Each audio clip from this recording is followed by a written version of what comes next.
The spring morning in 1887 broke cold over the limestone bluffs of southern Missouri when Thomas Brennan walked into town with a decision that would make him the subject of ridicule for months to come. He had found a boy sleeping in the livery stable, no more than 12 years old, filthy and half-starved, and he intended to take him home. The frost still clung to the wooden sidewalks, and the air carried that particular sharpness that comes just before dawn when the earth has spent all night releasing its warmth to a cloudless sky. The town council met that afternoon in the general store, and Samuel Hodge, the grain merchant who fancied himself the voice of reason, made his position clear. The boy was trouble waiting to happen, he said. Probably a thief, certainly a burden, and Brennan was a fool to think otherwise. Hodge stood with his thumbs hooked in his vest pockets, addressing the assembled men with the confidence of someone who had never been genuinely hungry or genuinely afraid. The boy would steal them blind within a month, he predicted. He would run off with whatever he could carry. Taking in strays was fine for dogs, Hodge said. But this was a child, with no family, no history, no reason to be loyal to a stranger who offered him charity he had not earned. Brennan was 43 years old, a widower with no children, a man who kept to himself on a rocky parcel of land 3 miles from town where nothing much grew except cedars and disappointment. He had lost his wife to fever 6 years earlier, and in the time since he had developed a reputation for competence and silence. He listened to Hodge without expression, his weathered hands resting on his knees, his eyes fixed on a point somewhere past the merchant's shoulder. When Hodge finally finished and looked to Brennan for a response, Brennan simply stood, placed his hat on his head, and left, with the boy walking beside him. The laughter started before they reached the edge of town. Women whispered behind their hands. Men shook their heads and exchanged knowing glances that said they had seen this kind of foolishness before and knew how it would end. Even Brennan's own cousin, Margaret, who ran the boarding house and who had always spoken well of him, told him he was making a mistake he would regret before summer ended. She caught up with them on the road, slightly out of breath, and took Brennan's arm with genuine concern. The boy was too old to be molded, she said. Whatever had happened to him before Brennan found him had already shaped him into something that could not be trusted. But Brennan had seen something in the boy that morning, something beyond the dirt and the fear. The child had been trying to repair a broken harness with a piece of wire and his own stubborn patience, working methodically despite hands that shook from hunger. That kind of determination meant something. Brennan had watched him for nearly 10 minutes before making his presence known, and in that time, he had seen no frustration, no anger, no surrender. Just patient, methodical problem-solving from a child who had clearly learned that giving up was not an option. Have you ever made a choice that everyone around you said was wrong, only to discover later that they simply could not see what you saw? Sometimes the most important decisions we make are the ones that look like madness to everyone else. Sometimes the wisdom of crowds is nothing more than the accumulated fear of people who have forgotten how to recognize potential when it appears in unexpected forms. The boy's name was Daniel, or at least that was the name he gave. He spoke little those first weeks, answered questions with nods or shakes of his head, and watched Brennan with the wary calculation of something that had learned to survive by reading threats before they materialized. It was not the watching of someone planning to steal, Brennan realized, but the watching of someone who needed to know where all the exits were, who needed to map the territory before he could allow himself to relax even slightly. Brennan did not push. He set the boy to simple tasks, showed him where things were kept, and established a routine that revolved around work and meals and sleep. They rose before dawn, ate breakfast, and spent the daylight hours on the endless work that land demanded. They cleared brush, repaired fences, tended the small vegetable garden, and worked on the dozens of small projects that accumulated on a property where everything was always breaking or wearing out. In the evenings, they ate supper in silence. And afterward, Brennan would read while Daniel sat by the fire, his eyes distant, his thoughts clearly somewhere else. The land Brennan owned was 40 acres of limestone outcroppings and thin soil. The kind of property that sold cheap because it promised nothing but hardship. The house was a 2-room cabin that leaked when it rained and held heat poorly in winter, built by the previous owner with more optimism than skill. Behind the cabin, carved into the base of a limestone bluff that rose nearly 60 feet above the surrounding land, was a shallow cave that Brennan used for storage, a natural depression in the rock about 15 feet deep and 20 feet wide, its ceiling blackened from decades of smoke from previous inhabitants who had used it for shelter long before white settlers arrived. It was Daniel who first suggested they could do more with the cave. 6 weeks after arriving, the boy had begun to speak in full sentences, and one evening after supper, he asked Brennan why they did not live in the cave instead of the cabin. The cabin was poorly built, Daniel observed, and the cave stayed cool in summer and would be warmer in winter if they closed off the entrance properly. He had been exploring the property during the afternoons when his work was finished, and he had spent time in the cave, noticing how the temperature remained constant regardless of the weather outside, how the rock seemed to breathe in a way that kept the air fresh rather than stale. Brennan considered this. The boy was not wrong. The cave had potential that Brennan had never seriously examined because he had always thought of it as a temporary storage space, not a dwelling. But Daniel was looking at it with different eyes, the eyes of someone who had learned to see shelter where others saw only stone.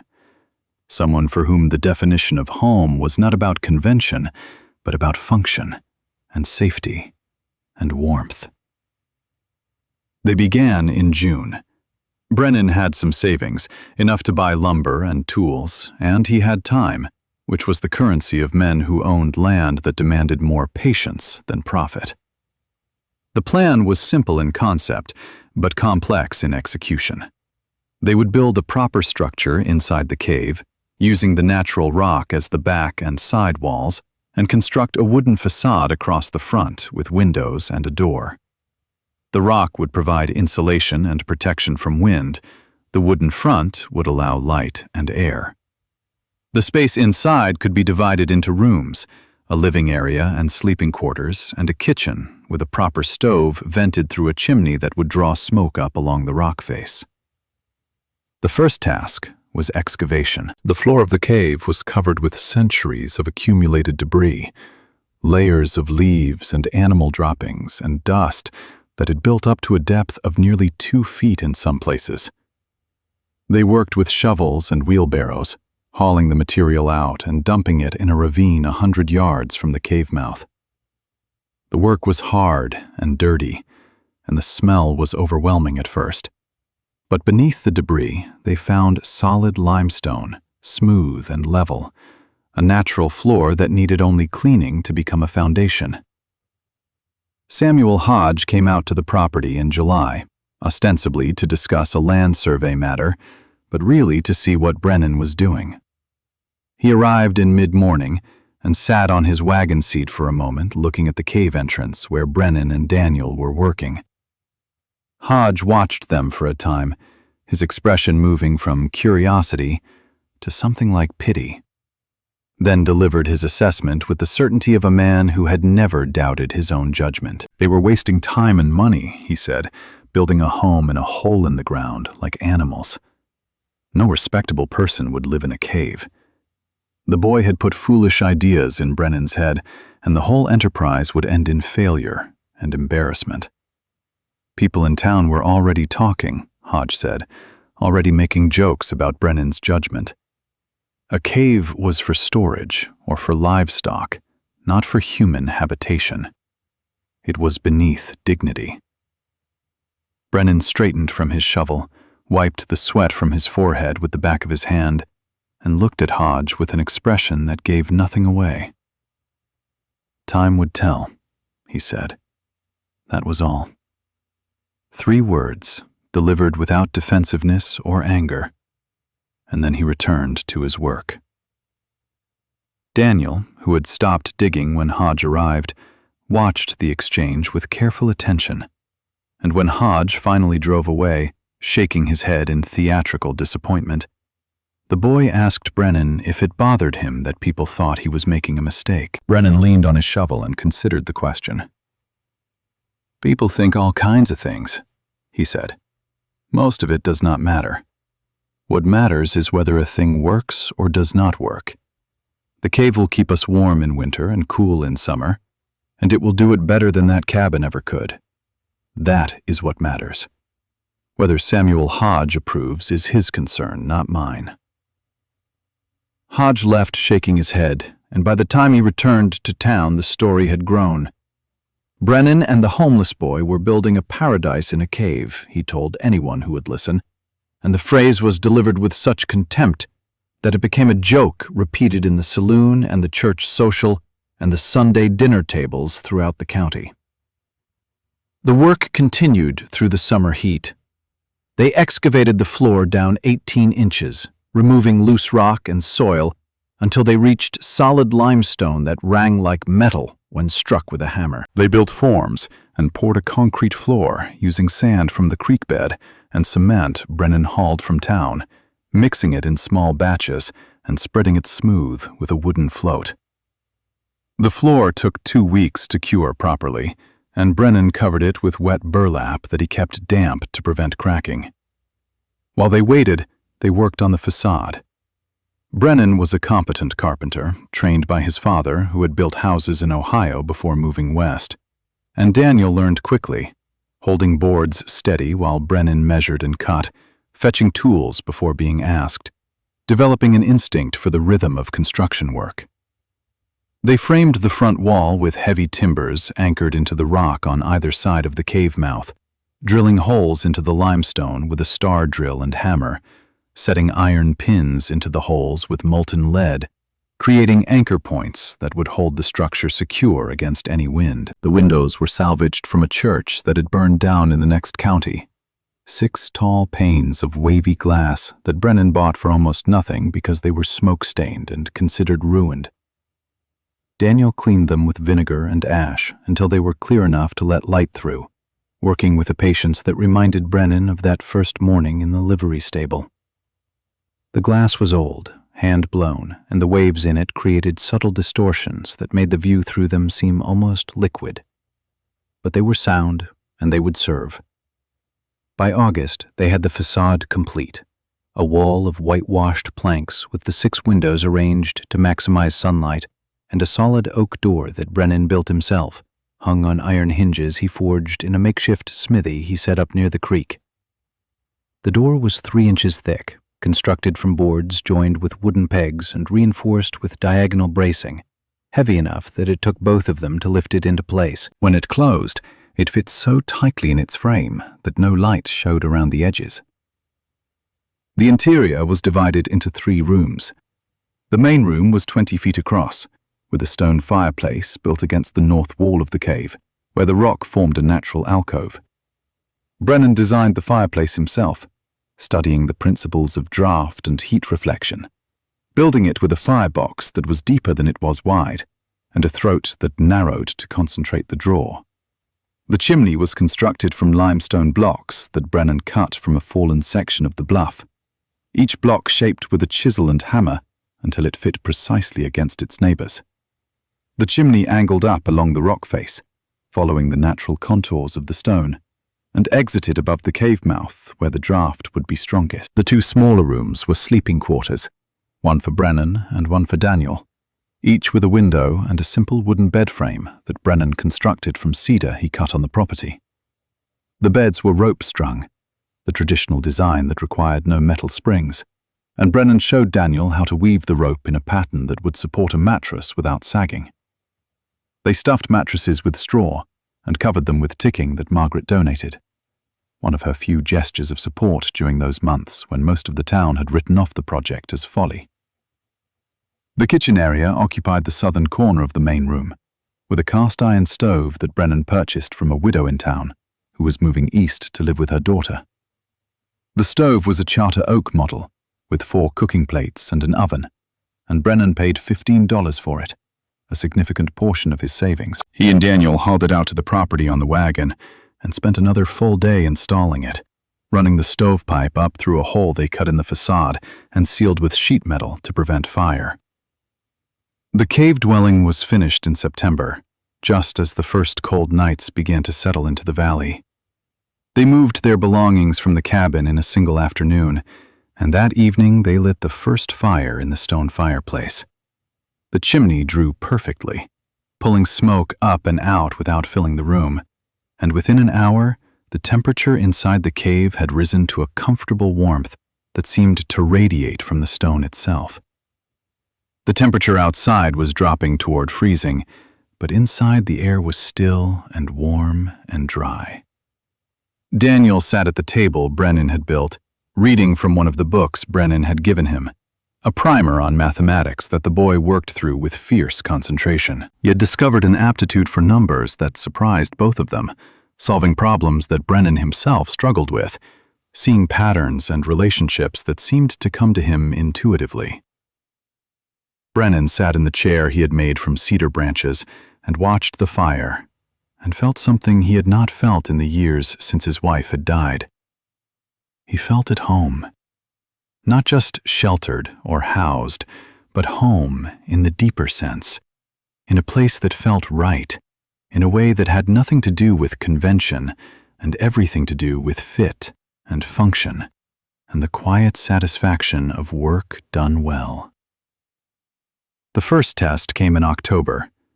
A storm moved through the region with winds strong enough to tear shingles from roofs and topple trees that had stood for decades. The sky turned green in the afternoon, and the temperature dropped 20 degrees in an hour. And then the wind arrived with a sound like a freight train bearing down on the valley. The cabin behind the cave lost half its roof in the first gust, shingles flying like leaves, boards splintering and cracking. In town, windows shattered and fences collapsed, and the church steeple swayed so violently that people thought it would come down. Inside the cave dwelling, Brennan and Daniel sat warm and dry, the stone walls absorbing the fury of the wind without a tremor. They could hear the storm, a distant roar like a waterfall, but it could not touch them. The windows rattled slightly in their frames, but they held. The door remained solid. The fire in the fireplace burned steadily, undisturbed by any draught. They sat at the table and continued their evening routine, as if nothing unusual was happening. Daniel working through his mathematics, while Brennan read from a book on geology he had borrowed from the town library.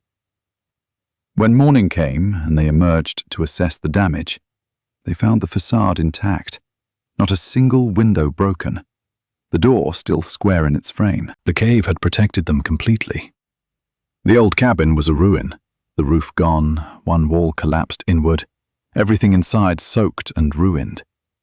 But the cave dwelling stood unmarked, as solid as the bluff itself, proof that the design was not just adequate, but superior to conventional construction in every measurable way. Word of their survival spread quickly, and the tone of the talk began to shift. People who had mocked the project now spoke of it with grudging respect.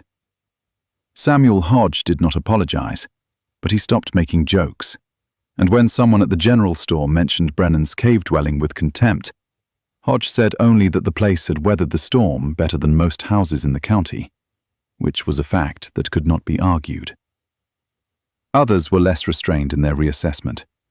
Men who had shaken their heads at Brennan's foolishness now asked questions about the construction, about the cost, about whether the design could be replicated on other properties. Margaret came out to see the cave dwelling in November, bringing a basket of preserves and bread as a housewarming gift.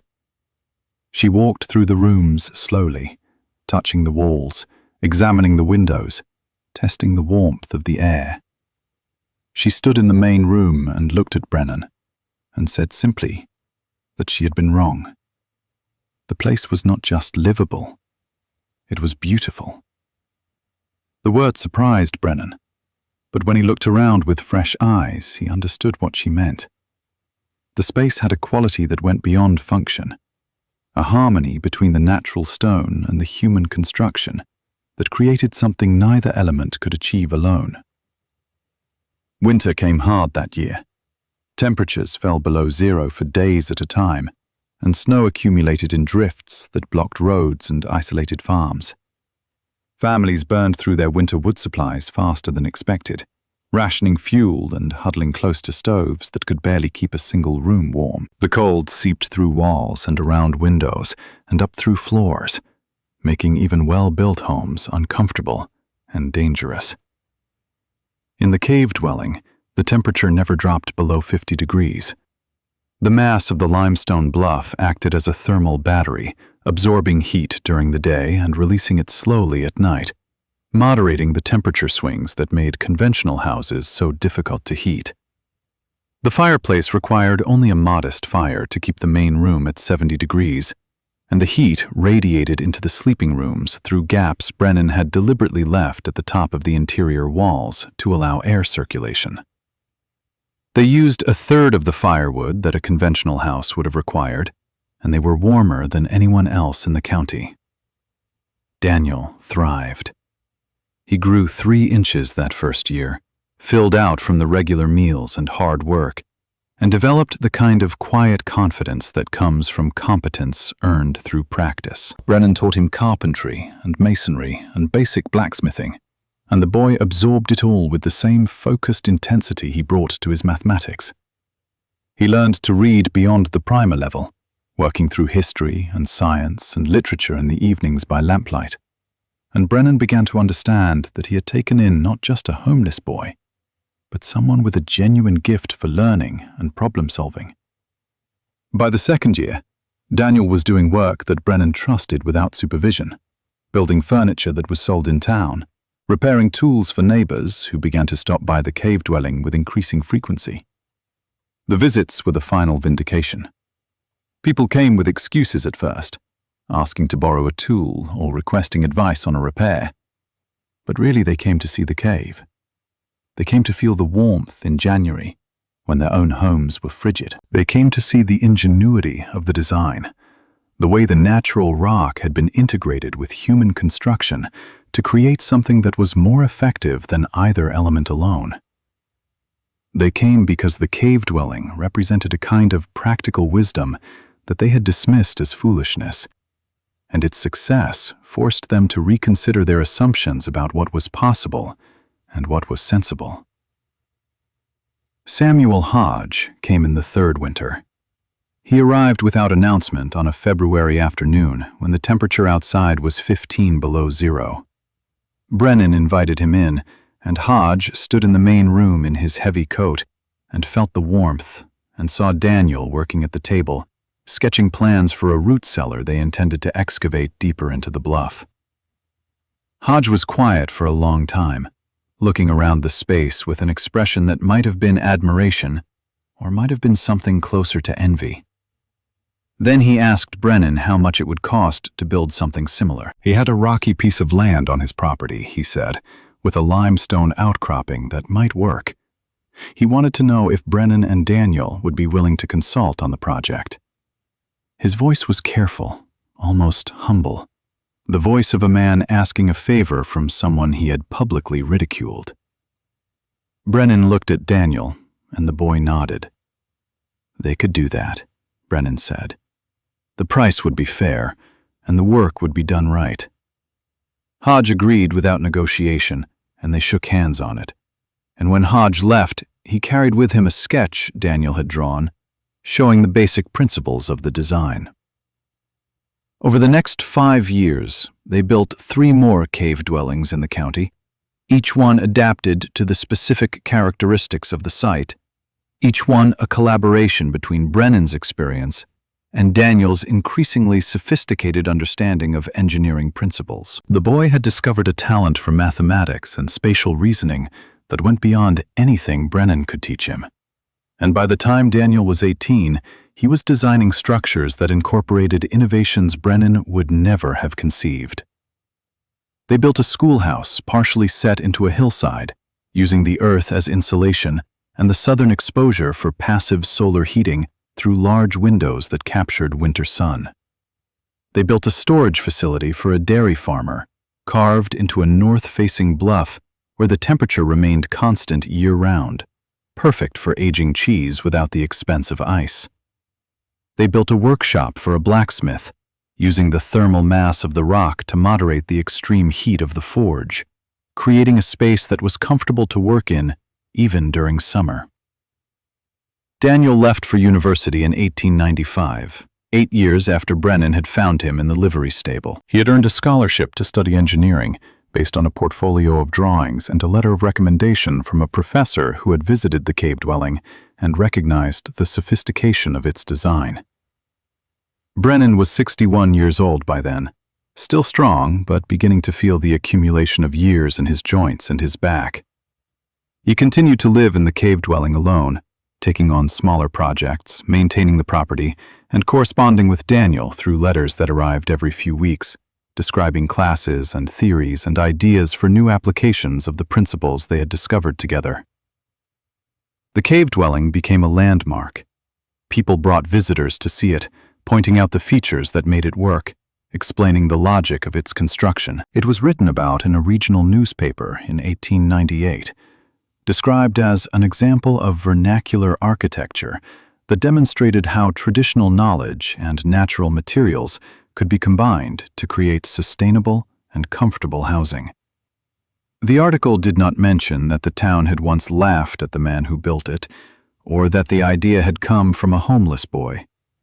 But Brennan kept the clipping anyway, folded in a book on his shelf. Daniel returned in 1902 with a degree in civil engineering and a job offer from a firm in St. Louis that was designing bridges and municipal buildings. He spent a week at the cave dwelling, walking the property with Brennan, discussing ideas for improvements and additions. They built a small greenhouse attached to the southern side of the facade, using the thermal mass of the rock to extend the growing season for vegetables. They installed a rainwater collection system that fed into a cistern carved into the rock, providing water pressure for a simple indoor plumbing system that was years ahead of what most rural homes had. They sat in the evenings by the fireplace and talked about the future, about the projects Daniel would work on, about the ways that understanding natural systems could inform human construction. Daniel spoke about buildings that would use the earth itself as a climate control system, about designs that would work with gravity and temperature and airflow rather than fighting against them. Brennan listened and nodded and felt a deep satisfaction that had nothing to do with pride and everything to do with knowing that the work they had started together would continue long after he was gone. Brennan died in 1909 at the age of 75. In the cave dwelling he had built with a homeless boy who had become an engineer and a son. Daniel inherited the property and maintained it for the rest of his life, using it as a retreat and a laboratory for ideas that he would later implement in larger projects. He designed housing for mining communities that used the earth as insulation, reducing heating costs and improving living conditions for families who had previously lived in shacks that were barely habitable. He consulted on the design of root cellars and storage facilities and workshops that incorporated passive climate control through thermal mass and strategic orientation. He never forgot the lessons learned in that first cave dwelling, the understanding that the best solutions often come from working with natural systems rather than against them, from listening to the logic of the landscape rather than imposing preconceived ideas upon it. He taught those principles to students and colleagues, and he credited Brennan in every lecture and every publication, describing him as a man who had the wisdom to see potential where others saw only problems, and the courage to act on that vision despite universal opposition. The cave dwelling still stands. It was added to the National Register of Historic Places in 1978, recognized as an early example of sustainable architecture and a testament to the ingenuity of ordinary people solving practical problems with limited resources. Tourists visit it now, walking through the rooms, reading the plaques that explain its history and construction. The story they hear is about a man who took in a homeless boy and built a home in a cave, and how that decision, ridiculed at the time, became the foundation for a legacy that influenced architectural thinking for generations. But the deeper story is about something more fundamental. It is about the courage required to see potential where others see only problems, to trust your own judgment when everyone around you says you are wrong, to commit to an idea not because it is popular or easy, but because it is right. Thomas Brennan did not build the cave dwelling to prove anything to Samuel Hodge or the town council or anyone else.